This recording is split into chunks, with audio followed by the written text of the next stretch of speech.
generosidade, tantos gestos, tantas palavras, tantos apoios, tanta amizade, tanta generosidade, tanta gente aqui em Faf, nas palavras do Dr. Raul Carvalho, nas palavras do Dr. Pedro Bacelado Vasconcelos, nas palavras do Dr. Parcídio Sumadiel, nas palavras da Maria José, em todos os Casa Nova, em todos aqueles que aqui nos juntam, que aqui nos unem, muito e muito obrigado.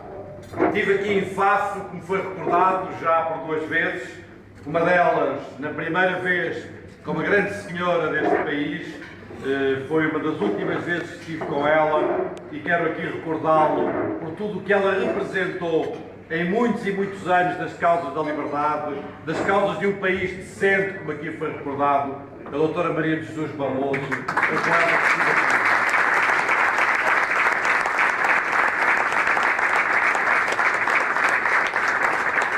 Quero recordar também, aqui neste momento, as minhas raízes minhotas, a minha mãe do Alto Minho, de Valença, o meu pai da zona do Baixo Minho, como por vezes se diz, aqui da zona de Famalicão, e a recordar estas minhas raízes é recordar que pertencemos sempre ao lugar onde nascemos.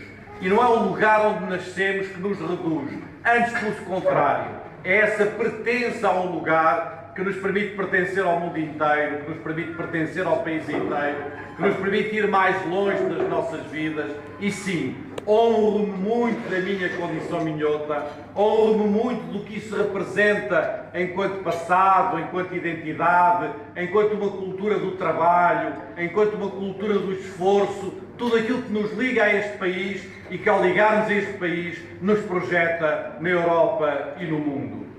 O que nós vamos decidir no dia 24 de janeiro, e esse é talvez o nosso maior combate, o que nós vamos decidir no dia 24 de janeiro não é uma questão menor, como aqui foi dita. Não é uma questão meramente protocolar, ou meramente simbólica, ou meramente de uma pessoa mais alta ou mais baixa, mais gorda ou mais magra, com as características tais ou tais. Não. O que nós vamos decidir no dia 24 de janeiro, daqui a 36 dias, só faltam 36 dias para esse dia, é uma decisão central para o nosso futuro. Vamos decidir que país queremos, qual é a nossa visão desse país, que país queremos ter para a próxima década, que país queremos ter para o futuro. Se queremos o mesmo país do passado, se queremos o país dos últimos anos, das políticas de empobrecimento, das políticas de austeridade, e então todos saberão muito bem em que candidato votar, ou se queremos um país capaz, virado para o futuro, virado para as pessoas, com esperança, que dê a todos as possibilidades de irem mais longe, e então votaremos certamente nesta nossa candidatura.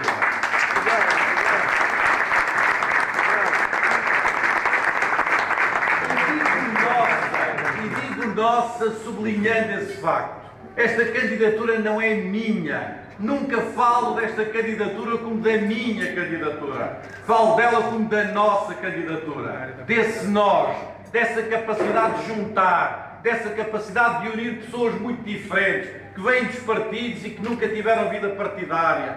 Pessoas que se abstêm há muitos anos e que agora se veem inscritas, incluídas nesta candidatura. Esta candidatura não é minha, é a nossa candidatura, é da nossa candidatura que vos vou falar. Muito bem, muito bem, muito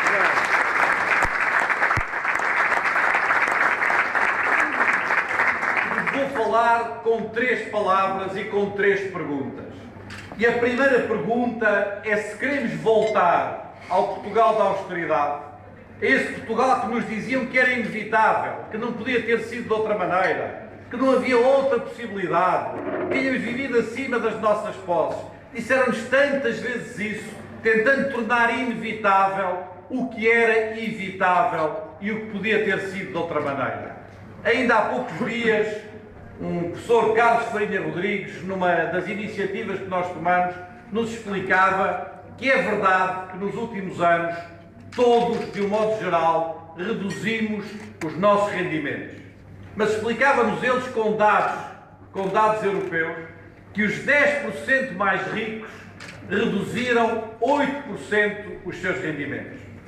Mas que os 10% mais pobres de Portugal viram os seus rendimentos reduzidos em 24%. 3 vezes mais. Não podia ter sido de outra maneira? Podia ter sido de outra maneira. Podia ter havido outras possibilidades. Podia ter havido outra maneira de ser estranhamente, curiosamente, ainda há 2 dias, com uma inocência que às vezes nos deixa quase desarmados, foi o próprio FMI que veio dizer que não devia ter havido este programa de ajustamento, que devia ter havido foi a fórmula que utilizaram, uma reestruturação do programa de ajustamento. Isto é, aqueles que nos condenaram por dizermos que isto não era inevitável, aqueles que nos criticaram por queremos reestruturar um conjunto de coisas neste país, veio agora dizer que era isso que devia ter sido feito nos últimos anos. Felizmente, como aqui foi dito, nas últimas semanas, nos últimos meses, abriu-se uma porta nova, abriu-se uma nova cultura de diálogo e de compromisso, abriram-se unidades que pareciam esquecidas há muitos anos, abriu-se uma ideia de Portugal que não é virada para o passado, mas que é virada para o entendimento do futuro. A primeira pergunta que eu vos quero aqui trazer é: qual é a candidatura que melhor representa este novo tempo político? É a candidatura dos rostos do passado? É a candidatura apoiada oficialmente por Passos Coelho e por Paulo Portas? Ou é a nossa candidatura que representa melhor? Portugal vai ficar contente com o novo presidente! Portugal fica contente com o novo presidente! Portugal fica contente com o novo presidente!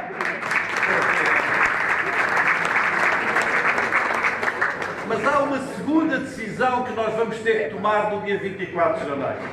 E essa decisão é uma decisão de enorme relevância para o nosso futuro.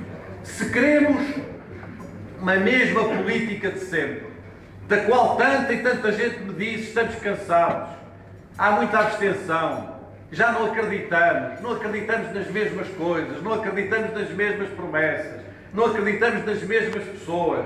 É preciso que venham outras pessoas para o combate político. Não, nunca para substituir os partidos. Nunca para substituir os partidos. Não há democracia sem partidos, não é? Quem imagina uma democracia sem partidos, ou quem faz um discurso populista sobre esta matéria, está a conduzir-nos para o pior dos lugares, não é? Não por isso.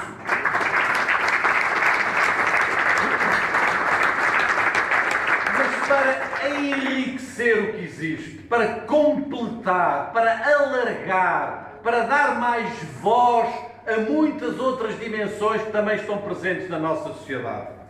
Foi aqui recordado, é um enorme orgulho, e eu agradeço muito ao Dr. Pacílio Somariel tê-lo dito, que há uma caução dos 3 Presidentes da República a esta candidatura. Mas eu sinto essa caução justamente com as palavras que utilizou, não como uma caução, mas como uma responsabilidade. Uma imensa responsabilidade da minha parte, e é curioso que todos os 3, em momentos diferentes deste processo de candidatura, me tenham dito: gostaríamos de ter no Palácio de Belém, nos 40 anos da nossa Constituição, em 2016, nos 40 anos da nossa Constituição, alguém que fosse mesmo, a sério, o rosto da Constituição. Alguém que se comprometesse a cumprir e a fazer cumprir a Constituição na plenitude do que isto representa. Não é uma mera questão administrativa, não é uma mera questão burocrática, não é uma mera questão residual, é verdadeiramente o que significa completar a nossa democracia, respeitar a nossa democracia, porque a Constituição fala na democracia representativa, mas fala também na democracia participativa. Fala na democracia, mas fala também na cidadania. Esta candidatura vem para dizer que a política não é um clube fechado, não é um clube privado, vem para afirmar a independência, uma independência que é feita com as pessoas, na mobilização das pessoas, na sua união, na sua agregação.